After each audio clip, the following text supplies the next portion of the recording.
Hello friends, எல்லோருக்கும் வணக்கம். நம்ம வாழ்க்கையில் சில விஷயங்கள் நம்ம எதிர்பார்த்தபடியே நடந்துரும். அப்படி நம்ம எதிர்பார்த்தது நடக்கலைன்னா நமக்கு சோகம்தான் மிஞ்சும். அதே சமயத்தில் நம்ம எதிர்பார்க்காத சில விஷயங்கள் நம்மளுக்கு நடக்கும்போது நம்ம அடையிற சந்தோஷத்துக்கு அளவே இருக்காது. அதுபோல தான் வீடு தேடி லோன்னு அலைஞ்சிக்கிட்டு இருக்கோம். வீடு கிடைச்ச பாடு இல்லை.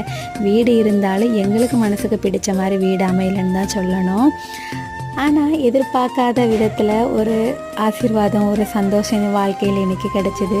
அதுதான் 25 வருஷம் இதே ஊர் பக்கத்தில் நாங்கள் வாழ்ந்திருந்தாலும் இந்த கோயிலை பற்றின எந்த இதுவும் எங்களுக்கு தெரிஞ்சதில்லை.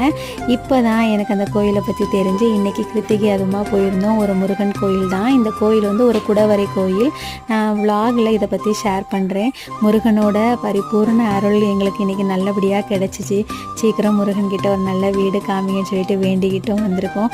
போனதுக்கு நல்ல பிரசாதமும் கிடைச்சது. மன நிறைவோட வீட்டுக்கு திரும்பிட்டோம்.